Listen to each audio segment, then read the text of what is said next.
All right, today we're tackling something huge: power, leadership, and honestly, our collective future. It all really boils down to one central question that gets right to the heart of pretty much every major challenge we face.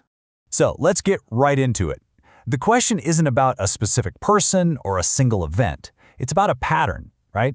How is it that the very act of holding power seems to slowly chip away at the one thing we need most from our leaders, their connection to a human conscience? And right out of the gate, we have to reframe this whole conversation, because pointing fingers and calling leaders bad or evil, that's a total dead end. It makes us feel good for a second, but it completely misses the real problem, which is so much deeper and, frankly, more systemic than that. So here's how we're going to break this down. First, we'll define the core problem. Then, we'll look at what's called the machine of power. After that, we'll walk through a projected timeline of how our awareness could evolve over the next decade.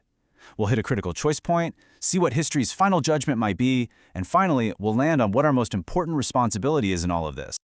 Okay, Section 1, Power's Conscience Problem. You can't solve a problem if you don't diagnose it correctly. If we keep asking the wrong questions about our leaders, we're just going to keep getting the wrong answers. The real focus has to be on this tricky, fundamental relationship between holding power and holding on to conscience. So that brings us to Section 2, the machine of power. Let's try to get a clean diagnosis here without just throwing insults around. This isn't about moral superiority. It's about understanding the mechanics of a system. The core argument here is that leaders are, well, they're just human, and they're often trapped inside systems that condition them to behave in very predictable ways. And this gets us to the absolute heart of the idea: system-conditioned human behavior. Just think about it for a second. Our big global systems, political, economic, military, what do they reward? Obedience, loyalty, and maybe most of all, speed. They value quick decisions far more than reflective ones.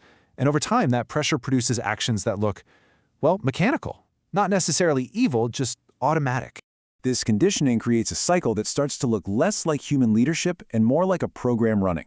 You consume resources to grow, you maintain comfort for your own group, you obey the internal logic of the system you're in, and you repeat the orders that keep the whole machine humming along. It's incredibly efficient, but it leaves almost no room for conscience to step in and ask, wait a minute, should we be doing this? Now here's the most important part of this whole section, the note of hope. This isn't some unchangeable law of nature. It's not just how people are when they get power. It's how people behave inside specific human-made systems. And if we made them, we can redesign them. Okay, Section 3, the unfolding reality. Let's move on to the timeline and see how this awareness could actually build over time. The source material projects a three-phase evolution in how we, the public, might understand this problem over the next 5 years. We start right now, in the awareness phase, which is full of confusion and a general feeling that something is wrong.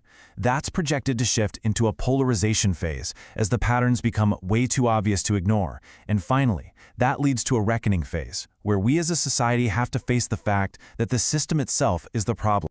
So where are we right now, in this awareness phase? It kind of feels like we're powerless, doesn't it? The conflicts feel constant. Our leaders say one thing and do another, and we're often left feeling just confused and angry. Our collective conscience is there, but it's being drowned out by the constant noise of crisis, fear, and powerful incentives. So, what's our job right now? The crucial thing is to resist the easy answers. We have to look past the simple good guys versus bad guys stories and start asking the harder questions like, how are the incentives of the system shaping this decision? It's about demanding transparency and then channeling our outrage into structured, thoughtful action, not just shouting into the void. Now let's fast forward 3 years into the so-called polarization phase. The prediction is that by this point, the patterns will be absolutely undeniable. We'll see the same kinds of wars, hear the same recycled political promises, and see the same communities bearing the brunt of the suffering, over and over again. It stops being a coincidence and starts looking like a feature of the system. And as the problem becomes clearer, our responsibility evolves. The focus shifts from just being aware to taking collective action that crosses borders. It becomes less about finding one perfect leader to save us and more about supporting better frameworks for governance. We start judging leaders not by how great their speeches are, but by one simple metric: did they actually reduce harm in the world? After 5 years, we hit the reckoning phase, and here we're faced with an unavoidable and very uncomfortable conclusion. Our global system is simply better, faster, and more efficient at funding destruction than it is at sustaining care. The math becomes stark, and it's impossible to ignore. At this stage, our responsibility has to become truly transformative. This is about demanding entirely new ways to measure what success even means. We have to move beyond just GDP to things like a life index. It's about fundamentally challenging the idea that endless economic growth is our only goal, and fiercely protecting our democratic spaces from those who want to use our fear to seize control. So all of this builds and builds to this critical moment around year 8. The cracks in the system are wide open for everyone to see, and a choice has to be made. Are we going to let it all fracture and fall apart, or are we going to finally commit to fundamental reform? And the two paths are laid out with chilling clarity.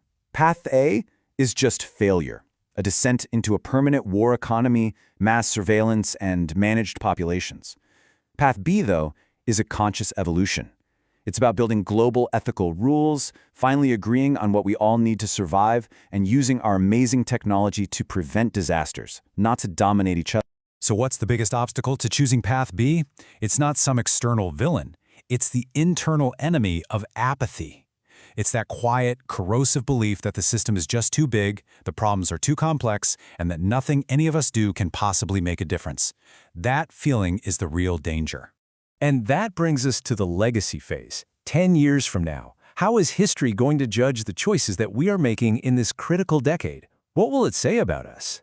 The source material argues that all the metrics we obsess over today, who has the biggest economy, the most powerful military, the most global influence, all of that is going to be a footnote. History, looking back at a species that was standing on the brink, is not going to care about any of those things. History is going to ask one simple, profound question. When they were faced with the machinery of their own creation, a system running on autopilot towards catastrophic outcomes, did they have the wisdom and the courage to simply slow down, to pause? So, that leads us to our final and most important takeaway.